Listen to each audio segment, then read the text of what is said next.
우리가 가장 가까이 있는 사람한테 가장 상처 주는 말을 참 많이 하는 것 같아요. 여성은 참 신비한 존재. 여자는요, 생리를 하고 난 다음에 1일부터 18일까지 점점 기분이 좋아진대요. 18일서부터 21일 사이까지는 기분이 최고래, 최고. 근데 21일부터 기분이 나빠지기 시작해. 생리할 때 되면 완전히 그 여자가 아니야. 원래 생각했던 그 여자가 아니야. 완전히 새로운 완전히 짐승이 하나 나와갖고 이상한 행동을 하는 거예요. 남편이 바람 펴요. 그러면 저도 그랬어요. 참고 살으라고. 좀만 참으면 죽으니까 그냥. 죽으니까 참고 살라고 그랬어요. 그 옛날엔 더 했죠.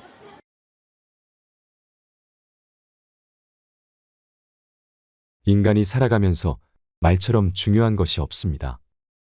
한 집에 사는 식구라 해도 말이 안 통하면 남남처럼 지내기 마련입니다. 사회에서도 말이 안 통하면 힘 있는 자들의 독재로 흘러갑니다. 국제관계에서는 말이 안 통하면 전쟁이 일어나기도 하지요. 정치인들이 입버릇처럼 말하는 소통은 다름 아닌 서로 말이 통하게 하자는 뜻입니다. 사람은 말 한마디에 인생이 바뀌기도 합니다. 박지성 선수는 수원공고 시절부터 축구 실력이 뛰어났지만 프로축구팀은 물론 대학에서도 그의 가치를 알아보지 못했다고 합니다. 당시 명지대 축구 감독은 박지성의 진가를 알아보고 선발하려고 했지만 축구팀 정원이 다 차서 할 수가 없었습니다. 박지성 선수는 어쩔 수 없이 명지대 테니스학과 정원을 빌려 입학했습니다. 그 후 박 선수는 히딩크 감독을 만나 제2의 인생을 살게 됩니다. 프로 선수도 아니고 유망주도 아니었던 박 선수를 뽑았던 히딩크는 비난 여론을 감내해야 했습니다.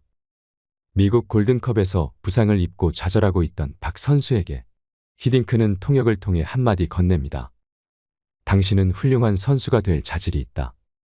박지성 선수는 자서전에서 일분의 칭찬이 자신의 인생을 바꿔놓았다고 고백했습니다.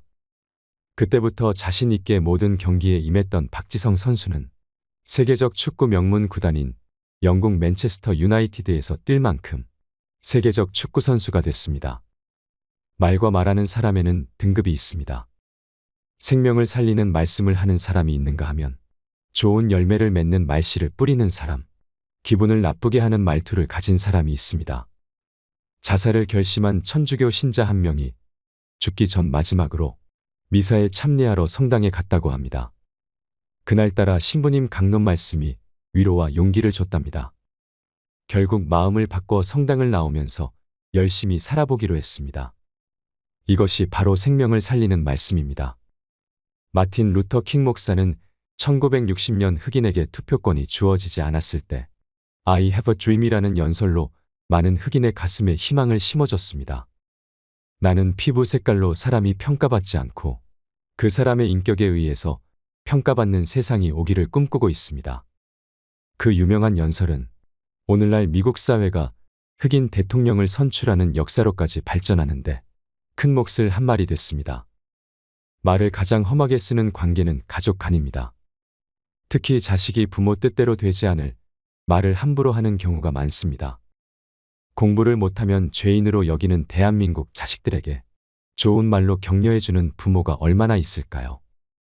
용기를 북돋워주는 말을 들으면서 자란 청소년들은 어디서나 당당하게 살아갈 자신감을 얻습니다.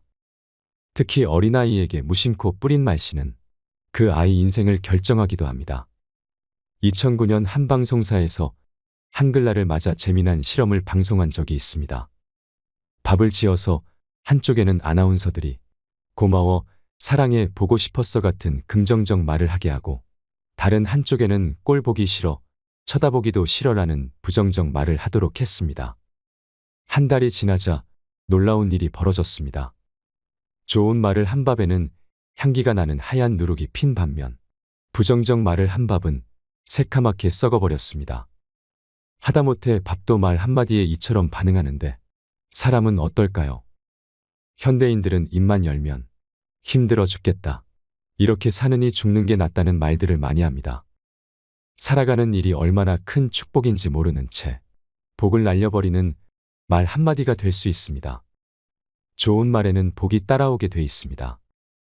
사람 운명까지도 갈릴 수 있는 말 한마디에 복을 담을 수 있기를 바라며 황창현 신부님의 행복 특강을 듣겠습니다.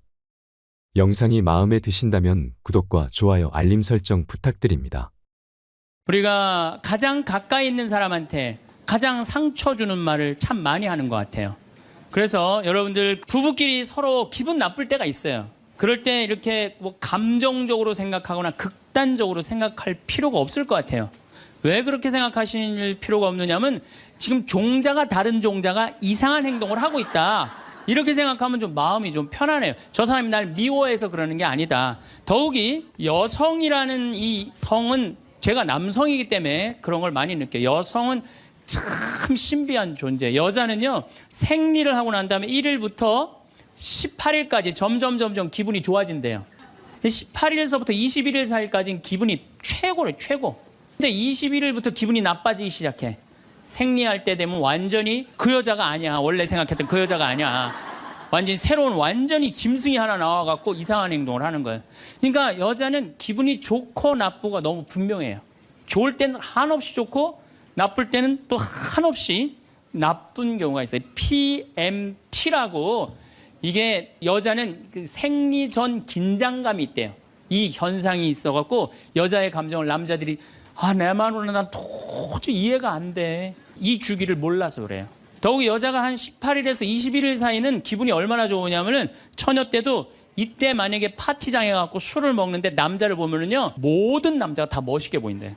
그래갖고 그냥 이때 그냥 술 먹고 호텔에 다음날 아침에 깨보면 어머머 내가 미쳤어 내가 왜 그랬지? 이런 일이 이때 벌어지는 거예요. 그래서 보통 보면은 부부들 보면 너무 예쁜 여자하고 이상하게 생긴 남자가 부부로 사는 경우가 있어요.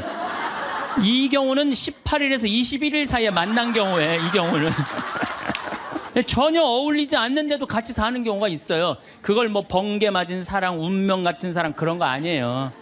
그런데 이게 결혼할 때만 이런 현상이 일어나는 게 결혼하고도 계속 이 주기가 반복되는 거예요. 그러니까 남자들도 이걸 이해를 못하니까 답답한 거. 저 여자가 왜 저러나. 느닷없이 왜 신경질을 부리지? 또 느닷없이 너무너무 잘하고. 이런 주기, 본인들도 아마 그런 주기에 대한 인식이 있으실 거예요. 인간이라는 게 그렇게 복잡한 것 같아요. 근데 옛날에는 이렇게 복잡해도 몰라도 됐어요. 그냥 참고 살고 그냥 견디고 살고 성당에서 십자가 생각하고 참으라고 그러면은 그냥 참고. 제가 20년 전만 해도 뭐 신부님 남편이 때려요, 남편이 바람 펴요 그러면 저도 그랬어요. 참고 살으라고. 좀만 참으면 죽으니까 그냥 죽으니까 참고 살라고 그랬어요. 그 옛날엔 더 했죠. 그 옛날에는 뭐 100년 전, 200년 전에는 참고 살면 둘 중에 하나 아무나 빨리 죽으니까 그냥. 근데 요즘은요 한 3, 40살 된 사람이 남편이 때려요, 바람 펴요, 빚만 만들어놔 이러면요 참고 살라고 얘기하기가 참 두려워요. 왜냐하면 참고 100년을 더 살아야 되는데 그거는 또 다른 형벌이거든요. 여러분들도 이제는 남자라는 이 동물을, 짐승을, 종자를 이해를 하셔야 돼요. 남편을 이해하라는 게 아니에요. 남자가 생겨먹은 게 어떻고 또 여기 있는 우리 형제님들은 여자가 생겨먹은 게 그러면 훨씬 좀 덜 싸울 거예요. 덜 크크크 치치치카카카 된다니까. 그런데 이제 부부끼리도 서로에 대한 이해가 필요하지만은 여러분들 자녀에 대한 이해가 필요합니다. 자녀를 이해하셔야 돼요. 그리고 자녀하고 대화를 해야 돼요. 자녀하고 대화를 해야 되는데 우리나라 엄마들은 참 편안하게 교육해요. 딱 한마디만 하면 되니까 공부해. 이건 절대 교육이 아니에요. 작년 3월 13일 날 고등학교 3학년 남자아이가 엄마를 죽였어요. 목으로 칼을 찔러서. 그런데 얘가 전국 4천등 하는 아이였대요. 모의고사에. 근데 엄마는 전국 1등 하라고 그래요. 전국 1등. 나는 전교 1등은 들어봤어도 전국 1등은 처음 들어봤어요. 전국. 자식한테 전국 1등 하라고 강요한 엄마는 처음 들어봤어요. 근데 얘는 전국 4천등이면요 서울대 들어가요. 왜냐면 1년 서울대 4,000명 정도 뽑거든요. 4,000명 정도 뽑으면 뭐 카이스트, 경찰대 뭐 이런 데 다 빠지면은요 서울대 들어가고도 남아요. 그런데 얘는 전국 63등으로 고친 거야. 63등인지 62등인지. 내가 고등학교 때 반에서 받은 등수야 이거야. 고등학교. 그런데 엄마가 이 성적표를 받아보고 아이를 야구방망이 골프채로 8시간을 두들겨 팼다는 거예요. 엄마가 전국 1등 하라고 그랬더니 왜 전국 62등 하느냐. 근데 3월 14일이 무슨 날이냐면 학부용 진학 상담하는 날이야. 얘는 전국 62등도 8시간 두들겨 맞았는데 전국 4,000등 걸리면은 나는 죽는다. 그래갖고 엄마를 미리 죽인 거예요. 나는 얘는 엄마를 죽였다고 생각하지 않아요. 시험 감독관을 죽인 거예요. 시험 감독관을. 근데 우리는 자녀들한테 왜 공부해야 되는지, 인생에 대한 철학, 삶의 진리 이런 얘기 전혀 하지 않아요. 그냥 무조건 공부하라. 무조건 공부하라 그래. 그러니까 애들이 왜 공부해야 되는지도 모르고 부모가 하라고 그러니까 지겨워도 하는 거예요. 그러니까 부모가 지겨운 거예요. 부모가 지겹고 부모하고 말을 섞기 싫고. 여러분들 맨날 초등학교 이제 한 5학년만 되면은 남편이 맨날 술 먹고 들어와. 남편이 요즘 경기가 안 좋아갖고 400만 원을 버는데 150만 원밖에 못 벌어. 그래갖고 남편이 걱정이 돼갖고 맨날 술을 먹고 들어와요. 그러면은 아내가 한다는 소리가 그래요. 지겨워 죽겠어. 뭐하러 나하고 결혼했어. 술하고 결혼하지. 내가 이혼을 하든가 말든가 해야지. 아빠는 맨날 술 먹고 들어오고. 초등학교 5학년만 되면은 여자의 초등학교 5학년 애들 눈치가 빨라요. 아, 우리 집이 지금 심각하구나. 엄마 아빠가 곧 이혼하면 나는 엄마하고 살아야 될까 아빠하고 살아야 될까 고민해요. 아빠가 밤 10시에 술이 취해갖고 들어왔어. 그래도 딸이라고 아빠 오셨어요? 아빠가 한다는 소리가 우리 딸 이리 와. 아빠가 안아줄게. 걱정하지 말고 넌 들어가서 공부해. 이 아빠가 다 알아서 할게. 아니 엄마는 이혼한다는데 뭘 다 알아서 한다는 거야. 근데 엄마는 지겨워 죽겠어. 내가 이혼하든지 말든지 이런 소리 하면요. 얘는 마음 잡고 공부 못합니다. 공부하란다고 공부하는 게 아니거든요. 정말 지혜로운 엄마는 어떤 엄마인 줄 알아요? 남편 술 취해갖고 들어오면은 방에다 뉘어놓고 근심 어린 얼굴로 쳐다보는 초등학교 5학년 딸아 아빠가 맨날 술 먹고 들어오니까 걱정되지? 엄마 나 걱정돼. 아빠가 왜 저래 조름? 사실은 아빠가 요즘 경제가 좀 어렵잖니. 너도 알다시피 지금 유럽에 그리스 사태 터졌잖아. 그리고 이란 핵무기 때문에 지금 석유값이 자꾸 올라가고 있어. 그리고 미국은 리먼 브라더스 경제 위기가 왔잖아. 이렇게 어려운 경제 위기가 와서 아빠가 한 달에 400을 벌어야 되는데 150밖에 못 벌어. 근데 너도 알다시피 우리 핸드폰 네 식구 쓰면은 20만 원이야. 그다음에 전기세 10만 원이야. 그다음에 아빠 차 운행하고 우리 버스 타고 전철 타고 다니는 거 30만 원이야. 우리가 라면만 먹고 살아도 60만 원이야. 네 학원비, 동생 학원비 50만 원 들어가. 그러고 난 다음에 우리 아파트 부금 100만 원 들어가. 한 달에 최소한 250은 있어야 되는데 150밖에 6개월 동안 아빠가 지금 이렇게 우리 집이 마이너스야. 그래서 아빠가 저렇게 근심 걱정이 돼서 저렇게 술을 먹고 들어오니 네가 좀 이해를 해줬으면 좋겠다. 이렇게 말하면요. 얘는 방에 들어가서 고민해요. 우리 집을 위해서 내가 도대체 뭘 해야 될까? 고민해요. 그런데 우리는 자녀들한테 이런 얘기 일체하지 않아요. 일체하지 않고 너는 들어가서 뭐 하라고 그래? 공부하라고 그래. 그러니까 애들이 공부를 왜 해야 되는지 모르잖아요. 유대인들은요. 초등학교 1학년만 되면은 왜 우리가 이 초막절을 지내야 되는지, 왜 우리가 과월절을 지내야 되는지, 할머니 할아버지는 어떻게 살았고 엄마 아빠는 어떻게 살았고 다 얘기해줘요. 이스라엘 애들은 초등학교 1학년 때도 철드는 거예요. 아, 이런 역사 안에서 내가 살아가야 되는구나. 제가 지난 3월 달에 이스라엘에 초청을 받아서 갔다 왔어요. 근데 마침 그 사막 체험을 했는데 그때 이스라엘의 영재 아이들이 거기 왔었어요. 천재 아이들이죠. 근데 이스라엘은 고등학교 3학년 18살만 되면요. 무조건 군대 가야 돼요. 3년. 남자고 여자고 다 3년. 근데 걔네들이 전부 다 의대 합격한 애, 공군사관학교 합격한 애, 다 그런 애들이야. 그래서 내가 물어봤어요. 니네들은 18살만 되면은 군대를 간다는데 너희들 정말 군대 가고 싶느냐? 내가 물어봤는데 걔네 눈빛이 반짝반짝 거리면서 나는 이 나라를 위해서 가겠다는 거예요. 그리고 그냥 가는 것도 아니고 반드시 가고 그냥 기쁘게 가겠다는 거예요. 얘네들은 역사, 의식, 가정의식 다 있는 거야.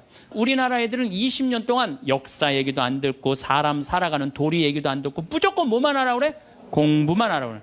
제가 얼마 전에 내 친구의 친구가 세상을 떠났어요. 근데 그 세상 떠난 사람 여자야. 근데 고등학교 2학년 딸이 있고 대학교 1학년 아들이 하나 있는 거야. 그런데 이 엄마가 딸을 깨워야지 딸은 일어나서 학교를 가는 거예요. 근데 10시가 됐는데 엄마가 안 깨운 거야. 엄마가 왜 나를 안 깨웠지? 10시가 됐는데 부엌에 가보니까 심장마비로 죽은 거예요. 심장마비로 죽었는데 아들이 이제 올라왔죠. 지방대학 다니면서. 아들이 올라왔는데 아들이 장례 때 하나 울질 않더래요. 우리 친구가 가서 보니까. 그리고 그냥 슬퍼하질 않더래요. 그런데 장례하는 날 아빠한테 그러더래요. 아빠, 나 내일 MT가 있는데 나 그거 꼭 가고 싶은데 나 어떻게 하면 좋으냐고. 나 내일 MT 가게 해달라고 그러더래요. 철이 안 들은 거죠. 그런데 여러분들, 얘가 철이 왜 없을까요? 누가 이렇게 철없이 키웠을까요? 부모가 철없이 키운 거예요. 뭐 하라고 그런 거야? 공부하라고 그러는 말 외에는 한 얘기가 없는 거예요. 공부하라는 얘기. 우리 집에 형제가 4형제. 근데 우리 둘째 형이 머리가 나빠요. IQ가 99에. 난 126인데. 근데 우리 둘째 형이 중학교 1학년 때 어느 날 갑자기 공부를 잘하는 거예요. 반에서 1, 2등을 하는 거예요. 그리고 좋은 고등학교 가고 좋은 대학 나와서 뭐 대기업 하고 요즘 아주 그냥 번듯한 회사의 사장이에요. 그래서 내가 3년 전에 형한테 물어봤어요. 형은 IQ가 자기 항상 그러니까 난 99밖에 안 된다고. 형은 IQ가 99밖에 안 되는데 왜 이렇게 공부를 잘하고 사회에서 이렇게 정말로 남들 부러워하는 자리까지 올라갔느냐고. 근데 형이 이런 말씀을 저한테 하더라고. 형이 신부님, 내가 중학교 1학년 때 아버지가 큰 간 수술을 했어요. 난 초등학교 4학년 때 기억나요. 아버지 병원에 가면 천도복숭아 따먹었던 거 기억나요. 그리고 아버지가 퇴원을 하고 다음 날 허리를 구부리고 출근을 하시더래요. 근데 우리 형이 보니까 어머니가 그랬대요. 여보, 며칠 쉬었다가 나가라고. 그렇게 허리를 구부리고 어떻게 출근을 하느냐고. 근데 아버지가 그러더래요. 나는 내 자식 먹여 살리고 공부시키려면 오늘부터 나가야 된다고.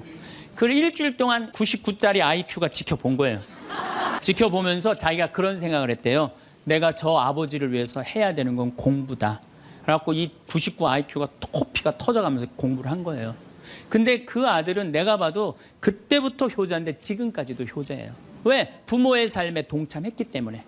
여러분들은 자녀를 여러분들의 삶에 얼마나 동참시키세요? 어제 내가 평창에서 강의를 했는데 할머니 한 분이 평생 한 번도 그런 얘기 안 했대. 자식한테 먹여주고 재워주는 거 외에는 한 게 없다는 거예요.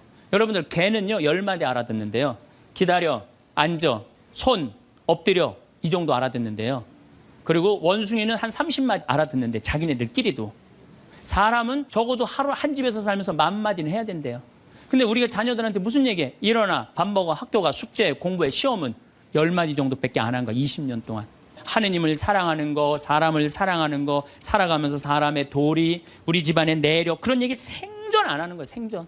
내가 어떤 고민을 하는지, 내가 어떤 갈등 속에서 사는지, 아빠하고 어떤 추억이 있는지 그런 거 전혀 모르는 거예요. 밥만 먹여주는 그러니까 10마디 이상 안 한 거예요. 그러니까 내가 자녀를 키우면서 계속 들어가서 공부해 10마디 이상 안 한 이 집은 무슨 집이냐? 개 같은 집이에요. 개 같은 집. 사람 집이 아니에요. 사람 집이 아니에요. 다정한 대화를 할 수가 없는 거야. 그러니까 우리 이 둘째 아들은 정말 그때부터 지금 나이가 50이 넘었는데 아직까지도 효자예요. 나보다 신부가 됐으면 더 잘 살았을 거예요. 둘째 형이. 근데 큰 형은 이제 우리 어머니 아버지가 이제 휴가를 이제 우리 생태마을 요즘은 이제 거의 못 오시는데 휴가를 오면 이제 누나, 큰아들, 둘째 아들이 돌아가면서 모시고 와요. 근데 이제 뭐 큰아들도 자기도 뭐 조그만 공장을 하는데 바쁘니까 바쁜 와중에 어머니 아버지 모시고 오는 거 아니에요. 오다가 어머니가 아이고 얘야 묵주를 까먹었다 그러면 신경질을 부린대요. 바빠 죽겠는데 어떻게 하라고 그러냐고. 지금 일주일만 손가락으로 하고 오라고 그냥 그런데요. 근데 둘째 아들은 어머니가 평창에 오다 얘야 묵주를 까먹었다 그러면 둘째 아들은 그런데 우리 어머니가 저한테 해준 얘기예요. 어머니 걱정하지 마세요. 톨게이트 앞에서도 그런데 어머니 걱정하지 마세요. 차 돌리면 되죠 뭐.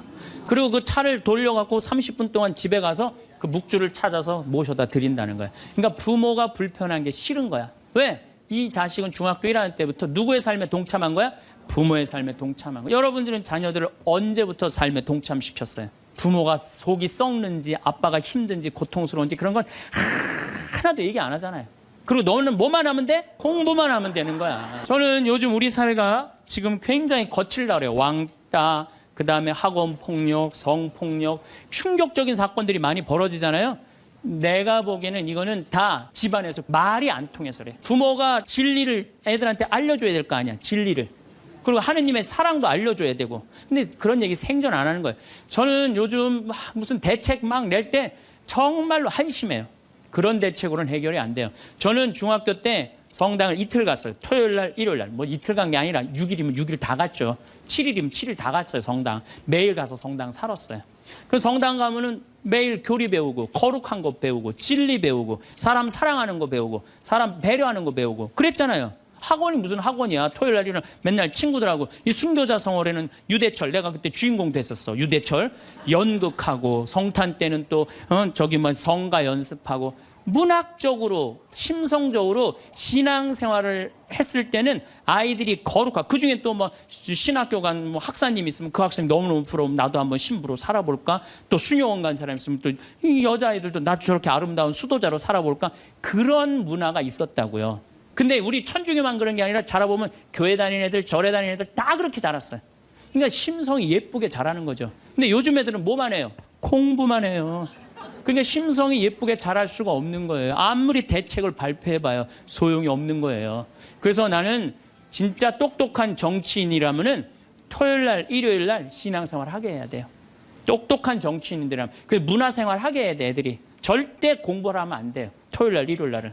그렇게 잘하면은 우리 사회가 굉장히 건강해지고 거룩해지고 진리가 충만한 나라가 될 거예요.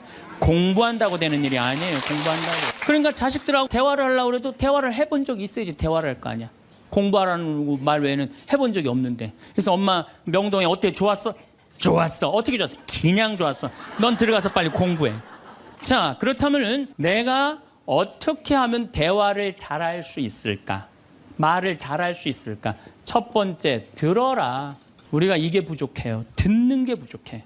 우리나라 사람들이 듣는 게 부족해. 제가 평택에서 본당 신부할 때 교우가 한 5,000명 됐었어요. 본당 신부 혼자 하는데 하루에 고해성사를 200명, 300명이 보는 거예요. 너무너무 힘든 거야. 그러니까 내가 주일날 막 교우들이 1분 이상 고해를 하면 막 신경질이 나는 거야. 그러니까 할머니들이 그냥 신부님 내가 6.25 때 시집 와갖고 그냥 독자 집에 시집을 왔는데 아들을 하나 낳았어요. 아들을 하나 낳았는데 그놈이 독자라고 내가 너무 오냐 해서 키우다 보니까 이놈을 장가를 보냈는데 이놈이 이혼을 해갖고 손자를 나한테 맡겨갖고 내가 지난주에 그 손자 찾으러 다니느냐고 주일미사를 빠졌어요.